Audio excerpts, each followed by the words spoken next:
Who's at the dentist? Meir. Oh, Mayor. Okay. The 15th of July, Rabbi Levitt, Horeb. Hey. I haven't seen or heard from Roy today. Oh, yeah. Yesterday he was not. He had to excuse himself. Yeah, he had a headache yesterday, I remember. Okay. Anyway, I think we're up to 255. Yes. Sun. Okay. Yeah. The Earth revolves around it in an inclined orbit within, as accepted by the Jewish calendar, 365 and one quarter days, or more exactly, within 365 days, 5 hours, 996 subdivisions, and 48 smaller subdivisions. It's Well, circuitous. this is the not the Jewish calendar. I don't know what he means by this. Jewish calendar is not 365 days. No, it's saying he's saying this is what how long it takes the sun, the Earth to go around the sun. Oh,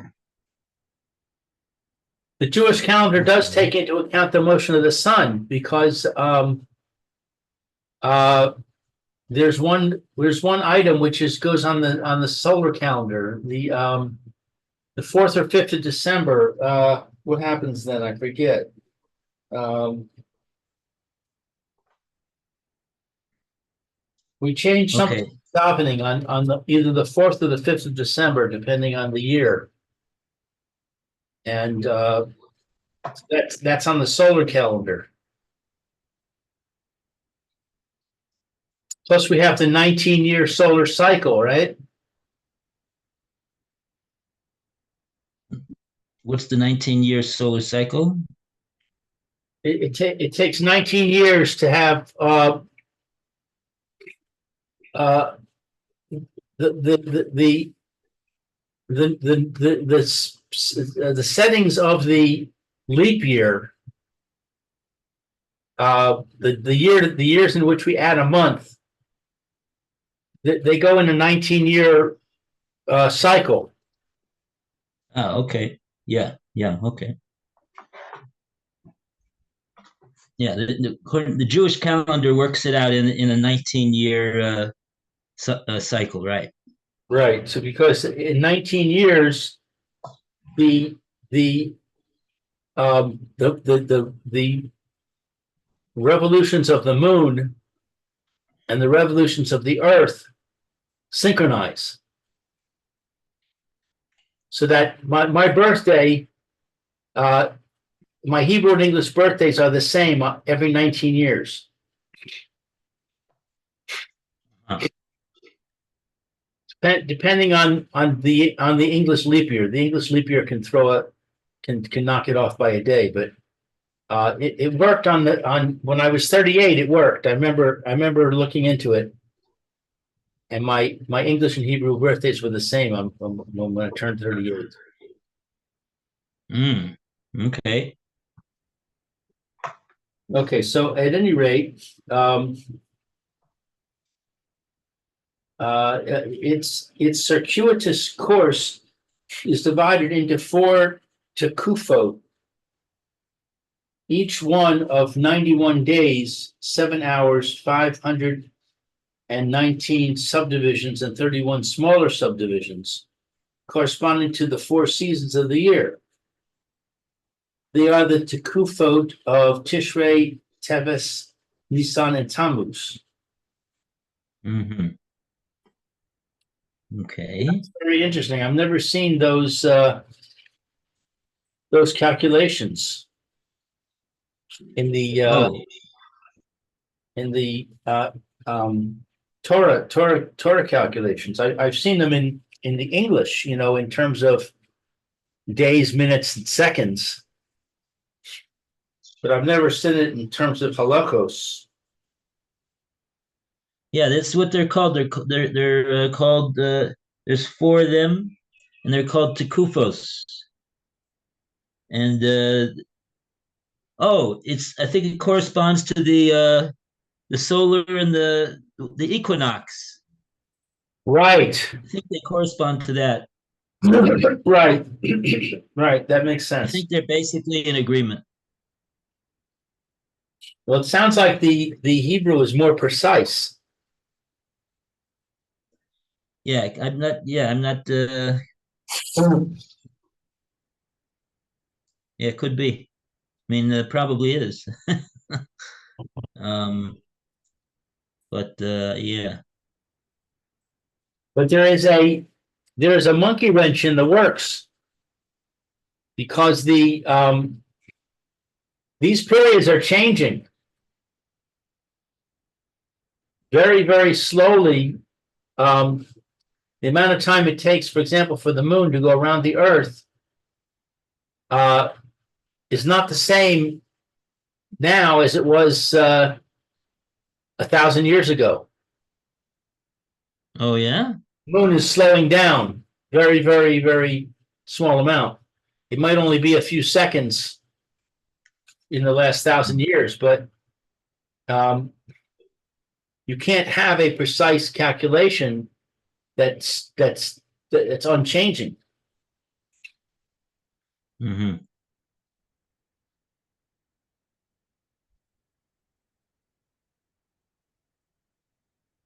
Anyway, Victor, Yeah. 6. Oh, here comes Alan. Oh, good. I see. Oh, no. Look at that. The minute that I tried to admit him, my whole picture fell down. Wait, I can see you. I gotta put it back. Yeah, yeah. I mean, it's just my yeah.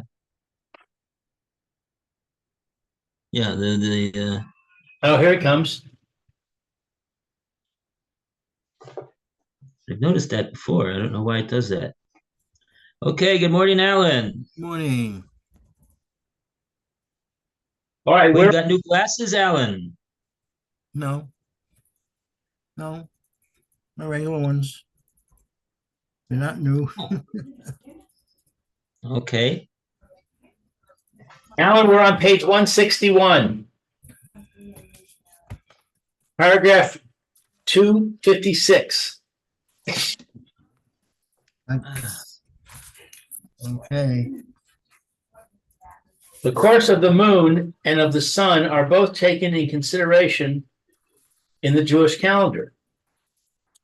The former gives us the months, the latter the year.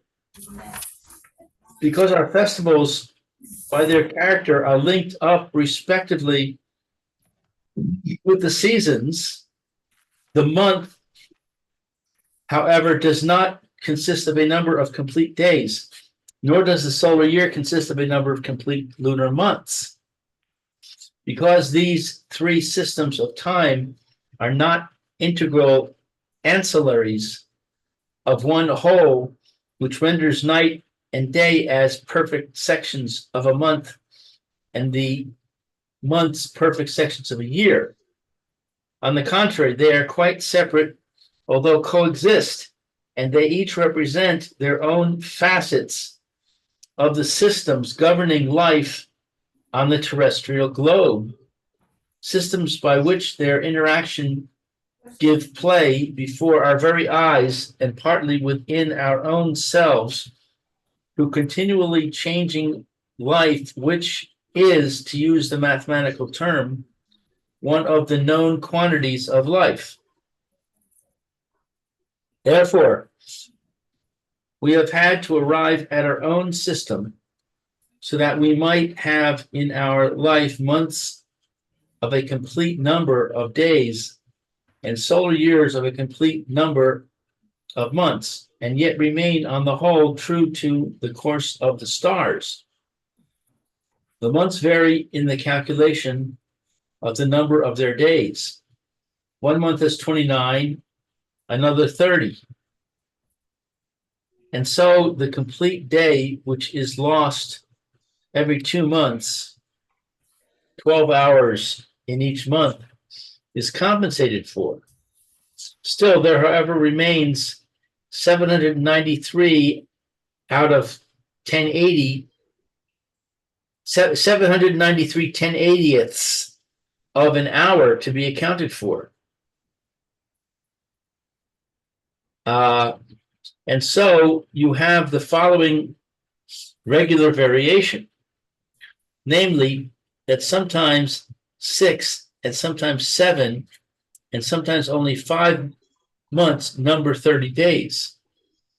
And this is how it is done. Nisan, Sivan, Av, Tishrei, and Shavat always have 30 days. Iyar, Tammuz, Elul, Teves, and Adar always have 29 days. Cheshvan and Kislev vary. Sometimes Cheshvan has 29 days, Kislev 30, and sometimes both have 30. And sometimes, too, they both have 29. In order to make adjustment for the days still remaining over plus. In the first case, the years are called Kisadron, i.e., following a regular routine. Second, Shalamim, full ones. And then the third, Chasarim, deficient. A month of 30 days is known as Malay, full month. A month of 29 days as Chasar, a deficient month.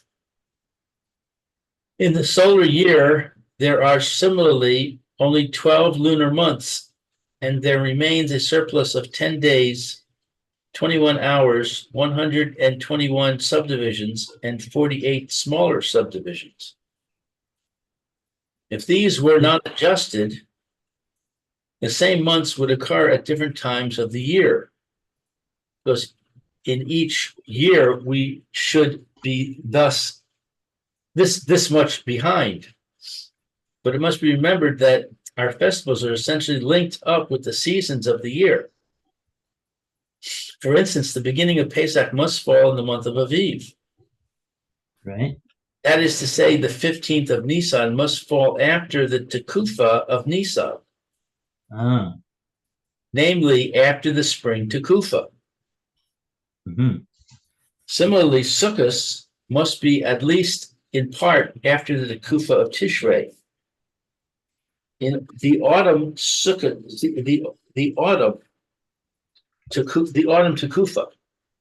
For this reason, since the surplus of days recurring 19 times yields in all 206 days, 17 subdivisions, and 151 smaller subdivisions, or just 7 months and 19 years, 7 months in 19 years.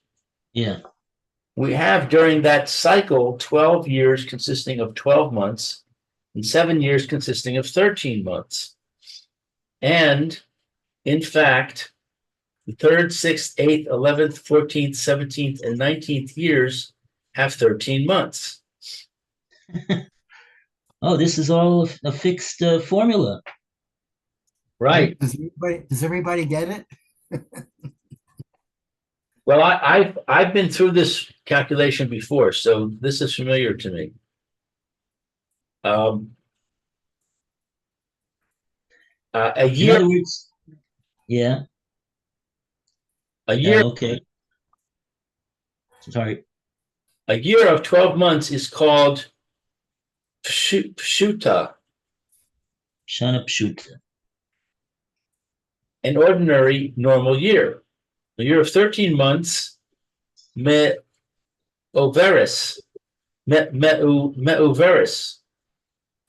a surplus or leap year. Such a cycle of 19 years is called Machazor, a cycle, a round of years, because by it everything becomes adjusted and our reckoning of time becomes reconciled with the actual position of the stars.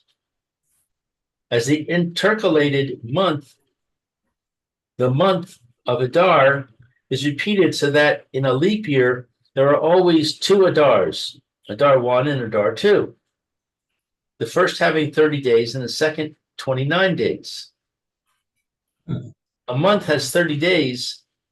The 30th day is also kept as Rosh Chodesh. But in the count of days, it is considered as the 30th of the current month. The following day is again Rosh Chodesh, and it begins the following month, of which it is the first day. As, however, all the calculations above are only approximately correct and are given only for general purposes, our sages arranged adjustments in these calculations, which are called dichius. These adjustments follow set rules and achieve agreement with the true position of the stars. In choosing these, various other aims exercised some influence, partly of civil and partly of religious significance, with a view to avoid ponderous difficulties. For instance, in according with certain set rules of the day of Rosh Chodesh, with certain set rules, the day of Rosh Chodesh is moved from the Molad day, which occurs according to the regularly accepted calculation. Hence, it is that in reality, only 14 types result altogether for all periods of our calendar. 7 for normal years, 7 for leap years. And it is easy to find which belongs to which year as soon as you know the first day of Rosh Hashanah, and whether the year is a normally full or a deficient one. This too can be worked out according to fixed rules. The 14 types of year are appended herein in Table A. Also, following this, and for practical use until the year 5795 AM, which means mundane era, on Table B, in which Rosh Hashanah day and the special features of each year, Tevi'us, are marked by a number and letter of the alphabet. The figures given on Table B denote the days of the week upon which Rosh Hashanah falls. The letters F, D, and R in Tables A and B refer to the form of the year. F is full, D is deficient, R is regular. See paragraph 256.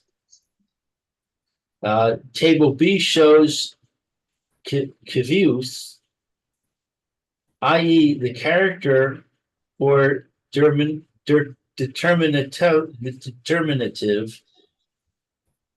of every year, whether it be a common or leap year.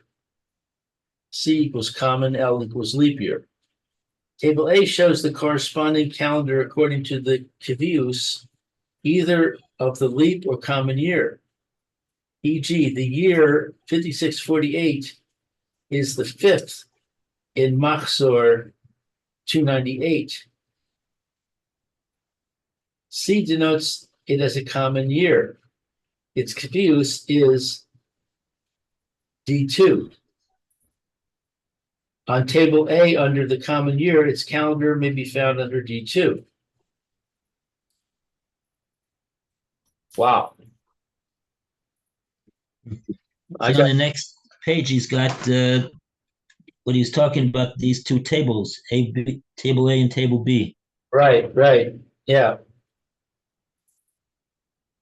I got kind of lost.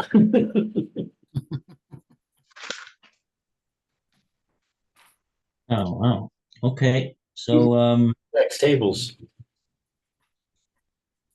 Wow. This is a very complex calculation here.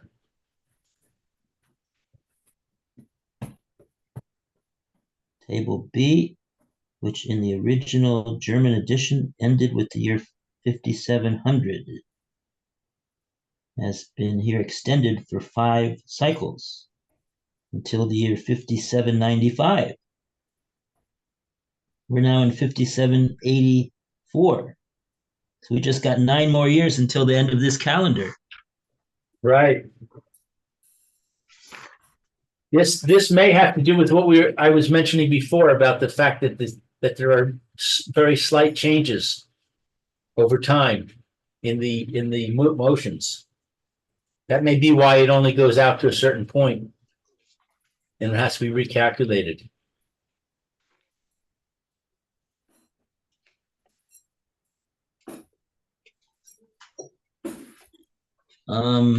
Okay, so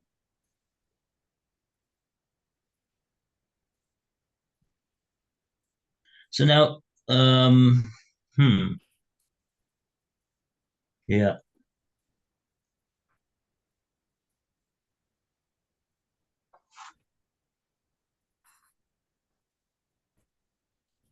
Yeah, in other words, the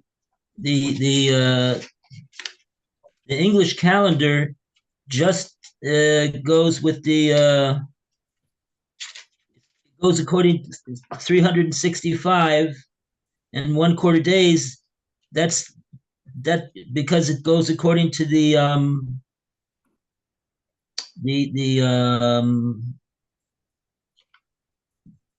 sun, meaning 365 and a quarter is the number of days that it takes for the Earth to revolve around the sun. Right. That's what he said. The Earth.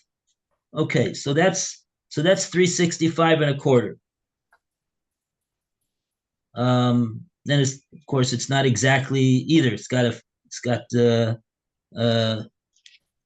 leftover hours and minutes also. Right. And but he didn't mention explicitly the Jewish calendar is 355. Now, where do we get 355 from? 355 corresponds to because our year is basically goes according to the moon going around the Earth. Right. Every new Chodesh is a year. A Jewish year is made up of 12 Jewish months, and the Jewish month corresponds to the orbit of the moon around the Earth. Right. So there's where you get the So in order to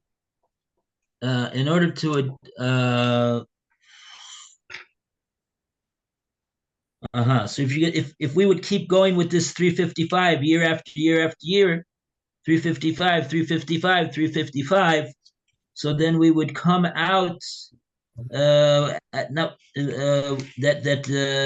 Pesach would not be coming in the spring.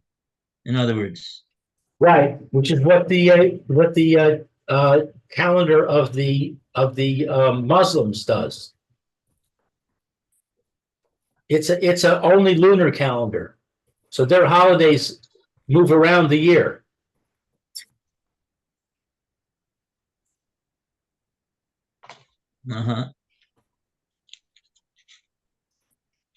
So Ramadan is different times of the year every year.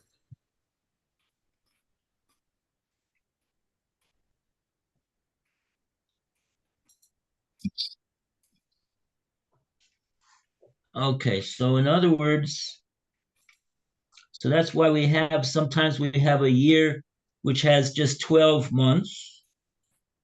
And then sometimes we have a year which is 13 months. Right. In order to make that adjustment. Okay, and he's saying this goes according to a whole system of a 19-year cycle, like you said. Right.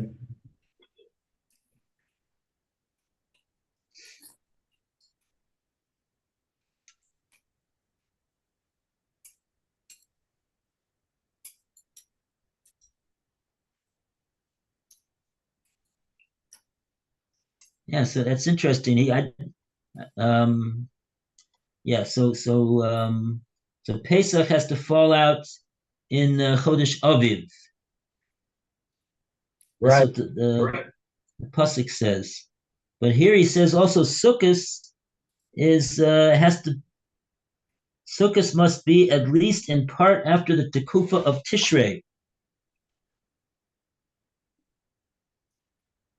the autumn Tekufa. I wonder if that's based on a pasuk. Also, it's probably based on a pasuk also.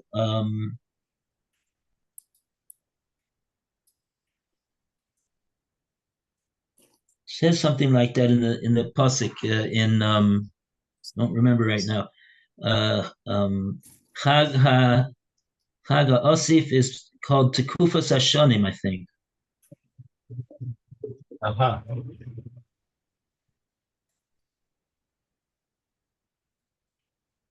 Okay, so he's explaining to us how the calendar works.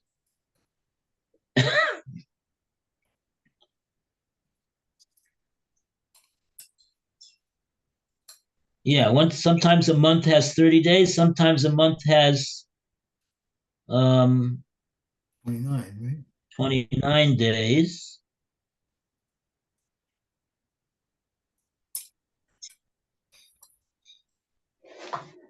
Yeah, and when the month has 30 days, the 30th day of the previous month is also kept as a day of Rosh Chodesh.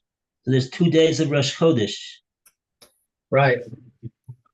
He didn't explain why that would be. Why do you need to have 2 days of Rosh Chodesh?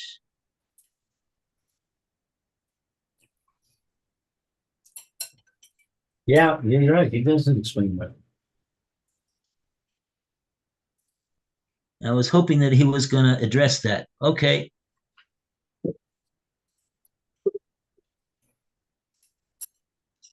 And something else also very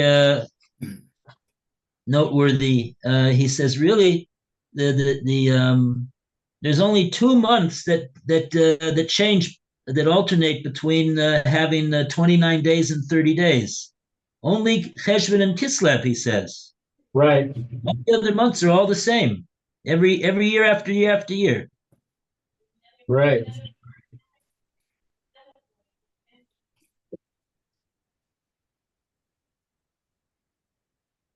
Interesting. Okay.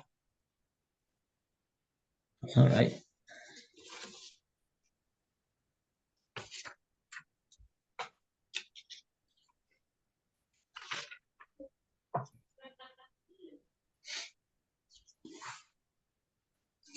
Okay. We are still going to continue with this subject of Chodesh. We got the section 258.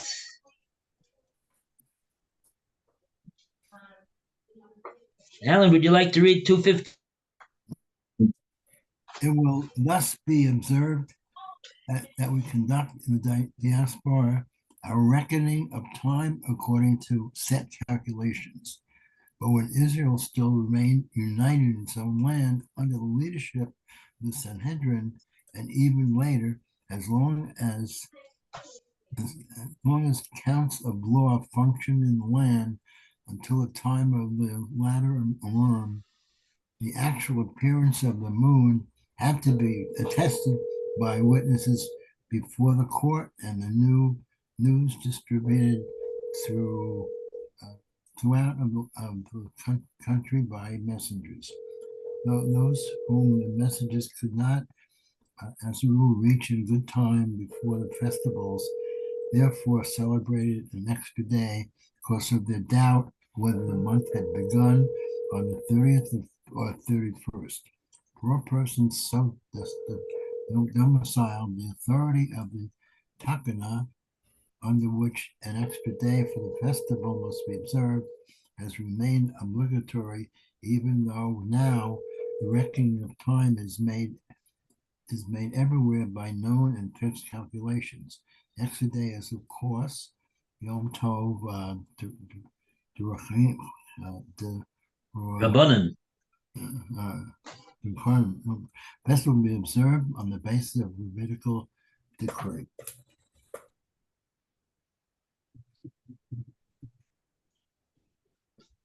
Right.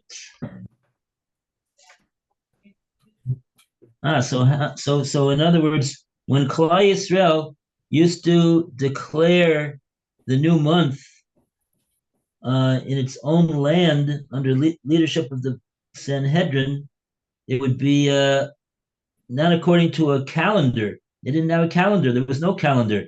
Every month was based upon the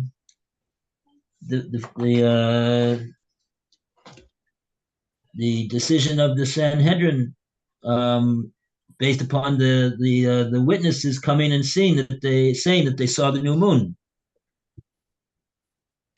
And how long did this system last? He says it lasted beyond that time, as long as courts of law functioned in the land. As long as there was a Beis Din that was functioning in the land, I'm assuming he means the land of Eretz Yisrael. That's the land. And that was until the time of the later Amoraim. So that's hundreds of years after the destruction of the Second Temple. Because the destruction of the Second Temple took place in the middle of the era of the earlier sages, the Tanoim.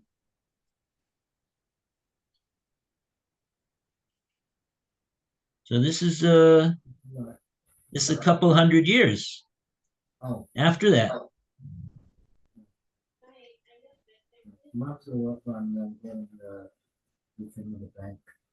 Actual appearance of the moon had to be attested by witnesses before the court, and then the news distributed throughout the country by messengers. Yeah. And that's when they weren't able to reach in time. The messengers were not able to reach the Jews in the far outlying places outside of Eretz Yisrael, so they would keep 2 days, because they didn't know whether the month started on they would keep 2 days of Yom Tov, in other words, because they didn't know whether that month of Nisan, for example, did it start on the 30th or 31st.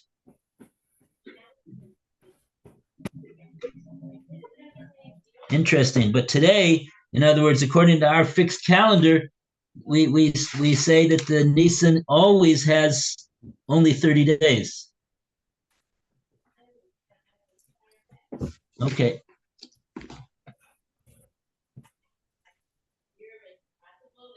All right, good. Okay, so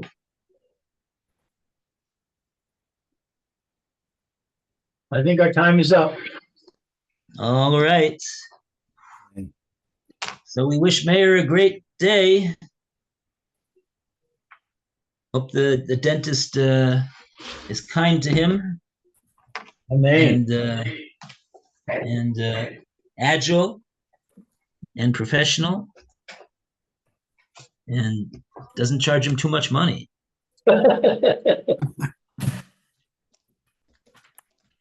Okay, so we'll be back soon.